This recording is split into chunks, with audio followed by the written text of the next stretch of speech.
नमस्कार, आदाब। आपके साथ मैं स्मिता शर्मा हूं और आज बात करेंगे हम भारत चीन के बीच हुए एक और अहम बैठक की। याद हो कि जब से प्रधानमंत्री नरेंद्र मोदी और चीन के राष्ट्रपति शी जिनपिंग के बीच रूस के कजान में ब्रिक्स शिखर वार्ता के दौरान उसके साइडलाइंस पर उनकी बायलैटरल मीटिंग हुई और उसके बाद से लगातार काफी इंगेजमेंट देखने को मिल रही है। जबकि 2020 में गालवान क्लैशेस में जहां भारत के कम से कम 20 हमारे जवानों की जान गई थी, चीन ने आज तक ऑफिशियली ओन अप नहीं किया है कि कितने कैजुअलिटीज उनके साइड में हुए थे। बहुत तल्खियां लगातार बरकरार थी। लाइन ऑफ एक्चुअल कंट्रोल पर इस ब्रिक्स की मीटिंग के ठीक पहले अनाउंस किया गया कि कुछ फ्रिक्शन पॉइंट्स पर जो डिसंगेजमेंट की प्रोसेस है उसे कंप्लीट कर ली गई है। तो अब जो मुलाकात हुई है बीजिंग में वो हुई है स्पेशल रिप्रेजेंटेटिव्स के बीच बाउंड्री टॉक्स के लिए। जो विशेष प्रतिनिधि हैं भारत की तरफ से राष्ट्रीय सुरक्षा सलाहकार अजीत डोवल, और चीन की तरफ से जो उनके विदेश मंत्री हैं, और चीन की जो कम्युनिस्ट पॉलिटिकल जो सीपीसी है जो पार्टी है उसके सदस्य हैं, पॉलिटिकल ब्यूरो के सदस्य वांगी, इनके बीच में ये, और कुल मिलाकर ये 23वीं मुलाकात है जहां तक बाउंड्री टॉक्स का सवाल है।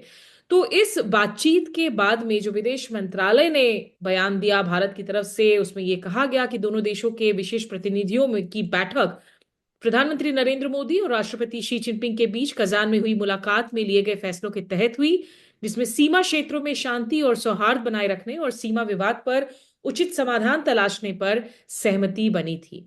अब यहां से आगे आखिर किस तरीके से रिश्ते बदलते हुए नजर आएंगे, या अभी भी कौन से अहम सवाल हैं जो बरकरार है, इस पर बातचीत करने के लिए मेरे साथ मौजूद हैं पूर्व करियर डिप्लोमेट, पूर्व राजनयिक रहे, पूर्व विदेश सचिव श्याम सरन जी, जिन्होंने बहुत सारी अहम किताबें भी लिखी हैं, खास करके चीन की, in fact politics of foreign policy पर। बहुत शुक्रिया आपका सर हमारे साथ जुड़ने के लिए। धन्यवाद। सर, सबसे पहले तो अगर मैं इन आउटकम्स पर बात कर सकूं, क्योंकि जो बैठक हुई बीजिंग में उसके बाद हमने देखा कि चीन की तरफ से और दो अलग अलग बयान आए। चीन ने ये तक कह दिया कि 6 कंसेंसस पॉइंट्स बनी हैं जिस पर भारत सरकार ने चुप्पी साधी हुई थी। लेकिन ओवरऑल लगा कि जहां तक कैलाश मानसरोवर यात्रा के रिजम्पशन का सवाल है या बायलैटरल ट्रेड का सवाल है, इन बातों पर सहमति बनी है कि हम आगे बढ़े, साथ साथ जब आप बाउंड्री की बात को सुलझाने की कोशिश कर रहे हैं। आप कैसे देखते हैं इस आउटकम को सर? तो जैसे आपने कहा कि इस बार जॉइंट कम्युनिके नहीं हुआ। चीन ने अपना बयान दिया है और भारत की ओर से खुद उसका बयान है। और उसमें हालांकि ये कहा जा सकता है कि सब्सटेंस में बहुत ज़्यादा फर्क नहीं है, लेकिन फिर भी अगर दोनों देश के बीच में ये सहमति नहीं हो पाई कि एक जॉइंट कम्युनिके होना चाहिए, तो इसका मतलब है कि कहीं ना कहीं पे उनके जो पर्सपेक्टिव्स हैं थोड़े शायद अलग होंगे। तो अगर हम चीन की स्टेटमेंट देखें तो थोड़ा ज़्यादा वो फॉरवर्ड लुकिंग कह सकते हैं उसको। ज़्यादा पॉजिटिव नोट उसका है। अगर भारत की तरफ से उनकी कम्युनिके देखिए तो थोड़ा जरा कॉशियस है। थोड़ा ज़्यादा ज़्यादा इंथुजियाज्म कहते जैसे कहते हैं वो ज़्यादा उसमें जाहिर नहीं होता है। तो ये मुझे लगता है कि भारत की तरफ से, हालांकि जैसे आपने कहा कि कुछ मुद्दों पे सहमति हुई है, जैसे कि जो कैलाश मानसरोवर का जो पिलग्रिमेज है वो फिर से रिज्यूम किया जाएगा, या नाथुला पास के मार्फत जो ट्रेड है वो भी फिर से लागू होगा। और एक महत्वपूर्ण और एक मुद्दा है कि जो क्रॉस बॉर्डर रिवर्स हैं, नदियां हैं, उनके ऊपर इंफॉर्मेशन शेयरिंग भी अब फिर से शुरू हो जाएगी। तो ये कुछ महत्वपूर्ण ऐसे मुद्दे हैं जिसपे की सहमति हुई है, और इसको हमें इसको हमको वेलकम करना चाहिए। लेकिन जैसे मैंने कहा कि शायद थोड़ी थोड़ी बहुत जो उनके स्टांस हैं थोड़ी बहुत अलग है। और सबसे बड़ी चीज मुझे जो देखने में आता है कि हमने सोचा था कि ये जब स्पेशल रिप्रेजेंटेटिव्स की मीटिंग होगी, तो हालांकि जो आपने बताया कि डिसएंगेजमेंट काफी हद तक कंप्लीट हो गया है, इसके बाद लॉजिकल जो स्टेप है वो है कि जो 50,000 सैनिक हमारे तरफ से तैनात लगे हुए हैं, चीन के तरफ से भी उतने ही जो सैनिक है वो तैनात हैं। हमने सोचा था कि इस मीटिंग में कम से कम इस बात पे सहमति होगी कि डिसएंगेजमेंट जब कंप्लीट हो गया तो अब डी एस्केलेशन, एक डी एस्केलेशन होना चाहिए। जो ये सेना है वो अपने बेस एरियाज पे वापस चले जाएं, क्योंकि तभी ये कहा जा सकता है कि जो पहले स्थिति थी चाइना इंडिया बॉर्डर पे, वो स्थिति के तरफ हम बढ़ रहे हैं। वो इस मीटिंग में ये बात पे सहमति नहीं हुई। सर, ये जो आपने बात कही है ये जरूरी बात है, और इनफैक्ट विदेश मंत्री एस जयशंकर ने अभी पिछले दिनों जब उन्होंने संसद में बयान रखा चीन और भारत के रिश्तों के मसले पर, तो उन्होंने भी एक बार फिर से जो है इस मसले पर यही कहा था कि the maintenance of peace and tranquillity in border area, ये जो शांति सौहार्द बनी रहे, वो एक प्री रेक्विजिट है for development of a ties. लेकिन जिस तरीके से क्रिटिकल इंफ्रास्ट्रक्चर की डेवलपमेंट हो, आर्म्स की डिप्लॉयमेंट हो, फोर्सेस की डिप्लॉयमेंट हो 2020 के बाद से, और ये सिर्फ चीन की तरफ से नहीं हुआ, ये भारत की तरफ से हुआ है। तो ये जो सो कॉल्ड नॉर्मलाइजेशन का प्रोसेस है, वो तो तभी हो पाएगा जब आप उस पोजीशन पर होंगे कि आप एक दूसरे पर अब विश्वास कर सके, और जो ट्रस्ट डेफिसिट आ गया था एक बड़ा सा डीप, उसको आप किसी तरीके से ब्रिज कर सके। तो क्या वो विश्वास बहाली होता हुआ नजर आ रहा है आपको बॉर्डर पर? नहीं, ये नहीं कहा जा सकता है कि जो आपसी विश्वास होना चाहिए वो अब कायम हो गया है। नहीं, अगर हो जाता तो जैसे हमने कहा कि क्यों जॉइंट कम्युनिके नहीं हो पाया, इसका मतलब है कि जो चीन के ओर से जो उनका एक पॉस्चर है और हमारे तरफ से जो पॉस्चर है, उसमें अभी भी डिफरेंस है। उसमें ये नहीं कहा जा सकता है कि सहमति आ गई है। तो ट्रस्ट अभी तक इस्टेब्लिश नहीं। अगर ट्रस्ट अगर इस्टेब्लिश हो जाता, तो जैसे हमने कहा कि 50,000 सैनिक हमारे तरफ से और 50,000 सैनिक उनके तरफ से, almost eyeball to eyeball क्यों खड़े रहेंगे बॉर्डर पे?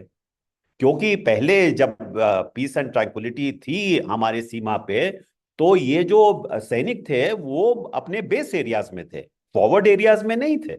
तो अगर फॉरवर्ड एरियाज में अभी तक इतने सारे सैनिक तैनात हैं, इसका मतलब है कि ट्रस्ट जैसा हमने हमें होना चाहिए वो ट्रस्ट अभी नहीं है।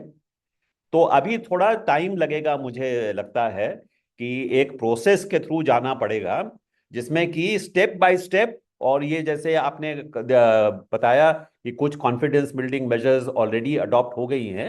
अब शायद अगली बार हो सकता है कि जब विदेश मंत्रियों के बीच में मुलाकात होगी, तो शायद उसमें भी हम थोड़ा आगे बढ़ेंगे। लेकिन ये हम मुझे लगता है कि ये जरा ग्रेजुअल प्रोसेस होगा। सर, एक अभी हाल में संपादकीय लिखा था एम्बेसडर अशोक कांथा ने, जो चीन में पूर्व हमारे राजदूत रहे भी थे, हिंदू में लिखे हुए संपादकीय में। और उसमें जिस बात का उन्होंने एक इम्पोर्टेंट स्ट्रेस किया, उन्होंने कहा कि एलएसी को जिस तरीके से भारत और चीन देखते थे, वो नजरिया भी बदल गया है, वो अपने आप में बदल गया है। एंड जिसमें वो आगे जाकर लिखते हैं कि under president Xi Jinping, China considers the LAC with in the construct of sovereignty and the mindset of not losing an inch of territory, कि एक इंच ऑफ टेरिटरी भी जो है उनको लूज नहीं करना है। हालांकि the concept of LAC was agreed to without prejudice to the respective positions of India and China on the boundary question.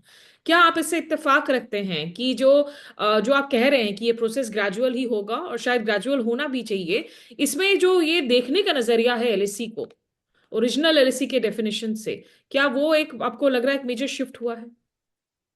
तो जो सॉवरेंटी की बात शायद अशोक कह रहे थे, जहां तक मुझे ख्याल है, ये पहली बार जबकि गलवान में ये क्लैश हुआ, उस समय उन्होंने कहा कि जो टेरिटरी है गलवान के पास, जहां पे ये भिड़ंत हुआ था, वो चाइना की सॉवरेन टेरिटरी है।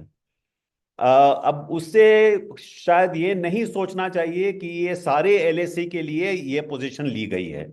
हो सकता है कि वही स्टांस हो, लेकिन उसके लिए मुझे थोड़ा देखना पड़ेगा कि उन्होंने पूरे एलएसी के बारे में ये बात की है, कही है, कि या किसी पर्टिकुलर स्पेसिफिक एरिया के लिए कही है। तो ये एक डिबेट का मुद्दा है। लेकिन इस बार आप देखेंगे कि उन्होंने एक रेफरेंस किया है, ये 2005 की जो गाइडिंग गाइडिंग प्रिंसिपल्स और political parameters for resolving the border issue, बहुत ही महत्वपूर्ण एक डॉक्यूमेंट है, उसकी रेफरेंस की है। तो अगर वो 2005 की अगर डॉक्यूमेंट देखें तो उसमें बहुत साफ तरफ से लिखा हुआ है कि एक तो बॉर्डर पे पीस एंड ट्रैंक्विलिटी होनी चाहिए। दूसरी बहुत ही एक महत्वपूर्ण उसमें एक स्टेटमेंट है कि अ, भारत और चीन के बीच में अगर एक कोऑपरेटिव रिश्ता आना है तो उसके लिए जरूरी है कि जल्दी से जल्दी बॉर्डर इशू को रिजॉल्व किया जाए, और उसकी रेजोल्यूशन होगी पॉलिटिकल बेसिस पे, टेक्निकल बेसिस पे नहीं। तो जो स्पेशल रिप्रेजेंटेटिव्स की टॉक्स है वो एक पॉलिटिकल लेवल पे है। तो उसमें उस समय ये बात कही गई थी कि ये लॉन्ग टर्म चीज नहीं है, ये अभी हमें जल्दी से जल्दी इसको रिजॉल्व करना चाहिए, क्योंकि इसी के रेजोल्यूशन से ही बड़े बड़े जो मुद्दे हैं, ग्लोबल इश्यूज हैं, उस पे हम कोऑपरेट कर सकते हैं, हमारा सहयोग हो सकता है। दूसरी महत्वपूर्ण चीज उसमें लिखी हुई थी कि जो एलएसी है, जिसके बारे में आपने अभी अभी बात की, एलएसी को क्लैरिफाई करना जरूरी है। मतलब कि अगर आपके तरफ से कोई एम्बिग्विटी है तो जरूरी है कि अगर ये पीस एंड ट्रैंक्विलिटी को मेंटेन करना है तो हमें ये जो एलएसी है उस पे एक सहमति होनी चाहिए कि एलएसी कहाँ पे है। हमारे तरफ से, भारत के ओर से, हमें पता है कि हमारा एलएसी कहाँ है। ये बहुत दिनों से मुझे पता है कि एलएसी कहाँ पे है। इस पे कोई हमारे तरफ से एम्बिगुइटी नहीं है, और मैं ये भी स्ट्रेस करना चाहूंगा कि हमारे तरफ से ये एम्बिगुइटी लानी नहीं चाहिए। अगर वो कहते हैं कि डिफरेंस इन परसेप्शन है तो वो उनका स्टैंड है। हमारे तरफ कोई डिफरेंस इन परसेप्शन नहीं है। हमें मालूम है कि हमारा एलएसी कहाँ पे है।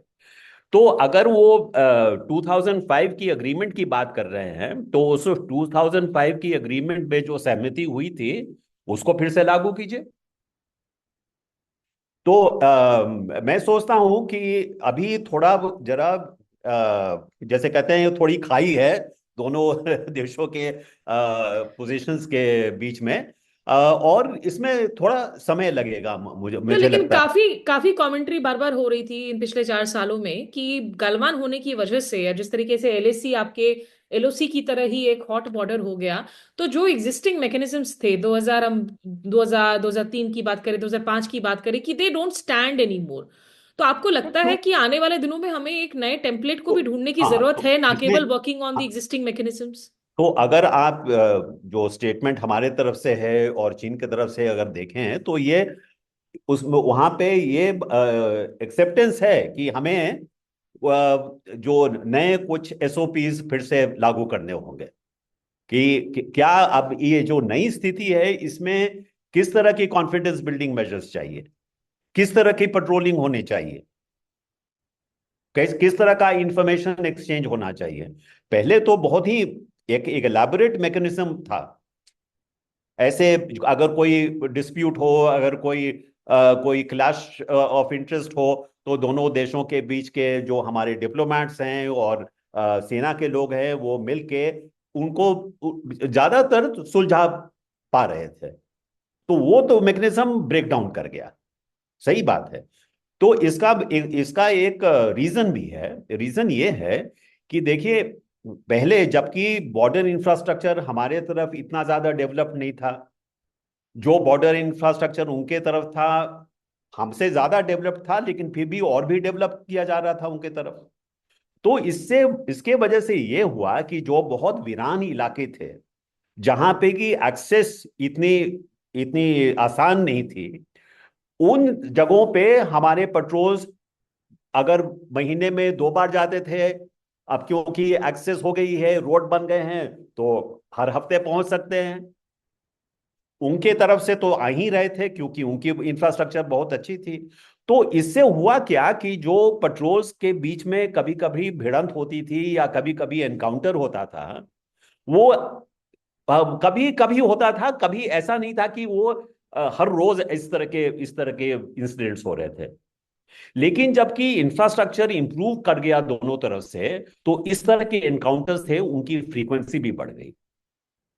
तो कुछ हद तक जो हमारे जो पिछले जो अग्रीमेंट में जो एसओपीज थे या जो प्रोसीजर्स हमने रखी थी, हो सकता है कि वो प्रोसीजर शायद, क्योंकि ये स्थिति बदल गई थी, तो उसमें उसमें उनकी रेलेवेंस थोड़ी कम हो गई थी। तो ये जरूरी है कि इसको ध्यान में रखते हुए अब ऐसे कुछ मेजर्स होनी चाहिए जिसमें कि इस तरह के क्लैशेस फिर से नहीं। सर, लास्ट टू क्वेश्चंस आपसे पूछना चाहूंगी। एक कि अब जिस तरीके से विदेश मंत्री ने जब बयान दिया, फिर भी बहुत सारे सवाल रह रहे हैं कि अभी भी, क्योंकि आपने जैसे कहा कि इंडिया की तरफ से तो क्लैरिटी है एलएसी को लेकर, लेकिन अभी भी हमारे संबंधित क्षेत्रों में जो है आखिर गश्त और चराई की क्या राइट्स हैं, बफर जोन्स को लेकर क्या इंडिया कुछ लूज कर रहा है अपनी ओर से राइट्स या नहीं? क्या आपको लग रहा है उससे क्लैरिटी मिली है क्या पार्लियामेंट के अंदर ऑपोजिशन को? इस अहम मुद्दे पर आपको लग रहा है एडिक्वेटली जो है उनको साथ लेकर चला जा रहा है? ये कितना जरूरी है कि इस मसले पर जो है आप पॉलिटिकल ऑपोजिशन को एक साथ लेकर चलें? देखिए, अब फॉरेन पॉलिसी इशू पे हमेशा एक ये ट्रेडिशन रहा है कि पार्लियामेंट में और जो बाकी पार्टीज हैं उनको कॉन्फिडेंस में लिया जाए, क्योंकि ये एक नेशनल इशू है। तो मेरा राय यही है कि चाहे विदेश मंत्री के लेवल पे या प्रधानमंत्री के लेवल पे एक ट्रांसपेरेंसी होनी चाहिए और एक कॉन्फिडेंस होनी चाहिए, ऑपोजिशन में कॉन्फिडेंस होनी चाहिए, हमारी जनता में कॉन्फिडेंस होनी चाहिए, जो सिविल सोसाइटी है, कि क्या एक्चुअल स्थिति क्या है उसकी जानकारी देना चाहिए, जिसमें कि कोई सरप्राइजेज नहीं है। तो ये तो बात सही है कि जितनी ट्रांसपेरेंसी होनी चाहिए शायद उसमें थोड़ी कमी है। मैं सोचता हूं कि ये सरकार के लिए भी अच्छा होगा अगर वो पार्लियामेंट को और जो बाकी पार्टीज हैं उनको क्या एक्चुअल स्थिति क्या है बॉर्डर पे, उस पे जानकारी, पूरी जानकारी दे तो ये अच्छा होगा।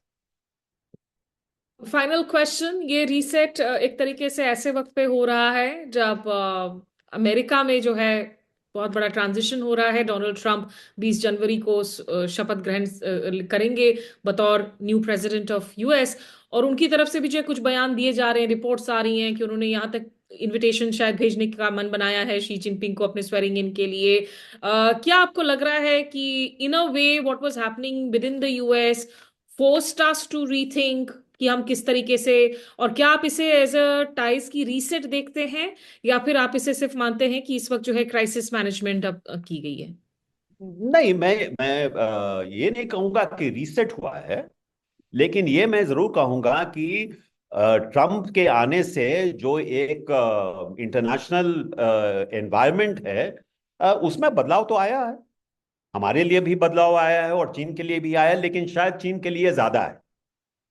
तो चीन की तरफ से अगर पूछा जाए कि क्यों उन्होंने भारत की ओर थोड़ी सी नरमी दिखाई है पहले पहले के कंपैरिजन में, ये जो उन्होंने पेट्रोलिंग पे जो सहमति बनाई, ये तो चेंज इन पोजीशन है। इसको नहीं डिनाई करना चाहिए कि उनके तरफ से थोड़ी शिफ्ट हुई है पोजीशन में, क्योंकि वो पहले पेट्रोलिंग के रिजम्पशन के लिए वो हमेशा कह रहे थे ना, ये नहीं हो सकता है। तो अगर वो उन्होंने इस पे सहमति की है तो इसका मतलब है कि थोड़ा शिफ्ट हुआ है। और अगर लैंग्वेज जो देखें या ये जो अपने 6 पॉइंट्स ऑफ कंसेंसस अगर देखें, तो उसमें भी एक डिजायर है कि भारत के साथ जो रिश्ते हैं उनको थोड़ा आगे बढ़ाया जाए। क्यों बढ़ाना चाहते हैं? इसलिए क्योंकि एक अनसर्टेनिटी है कि ट्रंप की प्रेसिडेंसी होगी तो शायद वो टैरिफ वॉर होगा, हो सकता है टेक्नोलॉजी वॉर होगा। तो इससे प्रेशर बढ़ेगा चीन के ऊपर। और दूसरा बहुत अच्छा, बहुत इंपॉर्टेंट चीज है कि देखिए, चीन की जो अभी आर्थिक स्थिति है वो उतनी अच्छी नहीं है। तो काफी जो कहते हैं इकोनॉमिक हेडविंड्स, काफी उनको सामना करना पड़ रहा है। एक ग्रोथ स्लो हो रही है, प्रॉपर्टी क्राइसिस है, कंजम्पशन ये में ग्रोथ नहीं हो रहा है। बाकी देशों में ये इन्फ्लेशन की प्रॉब्लम है, वहां पे डिफ्लेशन की प्रॉब्लम है। तो ये जो एक एक इकोनॉमिक क्राइसिस की स्थिति है, दूसरा एक अनसर्टेनिटी है ये यूनाइटेड स्टेट्स को लेके, और केवल यूनाइटेड स्टेट्स को नहीं लेके बाकी जो ग्लोबल सिचुएशन है, देखिए कि यूक्रेन में वॉर हो रहा है, मिडिल ईस्ट में वॉर हो रहा है, तो उससे एक बहुत ही अनसर्टेनिटी का माहौल बन गया है। और इंडिया को भी जरूरत है, इंडियन इकोनॉमी को बिल्कुल जरूरत है बिल्कुल। इस वक्त चाइनीज तो इन्वेस्टमेंट्स अगर की। इंडिया ने रिस्पॉन्ड किया है तो हमारे तरफ भी प्रेशर है। तो हम्म। इसी है जो एक रिस्पॉन्स है to a change international situation. Hmm. और अगर ये जो चेंज है और आगे बढ़ेगा तो मैं सोचता हूं कि दोनों देशों को ये एक कंक्लूजन पे आना होगा कि शायद बेहतर है कि हमारे रिश्ते में जो टेंशन थी पहले, वो ना तो आपके हित में है ना तो हमारे हित में है। विच जो मिलियन डॉलर क्वेश्चन हमेशा पाकिस्तान के संदर्भ में पूछा जाता था, कैन इंडिया ट्रस्ट पाकिस्तान, और डॉक्टर मनमोहन सिंह जैसे कहते थे ट्रस्ट बट वेरीफाई। क्या अब वही सवाल और वही जवाब लागू होते हैं चीन पर? देखिए, जो हमारे डिप्लोमेटिक एंगल से हम ट्रस्ट को नहीं देखते हैं। Trust is something which is subjective. Hmm. तो अगर दो देशों के बीच में अगर रिश्ते को बढ़ाना है तो ये देखना है कि हमारे जो इंटरेस्ट हैं, खास करके जो हमारे वाइटल इंटरेस्ट हैं, उसमें कोई कन्वर्जेंस है कि नहीं। Pakistan will do various things which are in its own interest, and it may be that that may conform to also some of the interests that we want to promote. Interests are more important than the issue of trust or mistrust. Hmm. If there is a convergence, trust will come, but if there is no convergence, it is very difficult to get trust. By the end of the day हर देश के लिए जो है उनका अपना राष्ट्रीय जो इंटरेस्ट है, that is what Yes, takes priority. that's बहुत that's शुक्रिया the आपका। thing. बहुत शुक्रिया आपका श्याम सरन जी हमारे साथ बातचीत करने Thank के लिए। you. हम आगे भी Thank जारी you. रखेंगे आपके साथ इस सिलसिले को। और तमाम धन्यवाद दर्शकों का बहुत धन्यवाद। शुक्रिया हमारे साथ जुड़ने के लिए। नमस्कार, आदाब।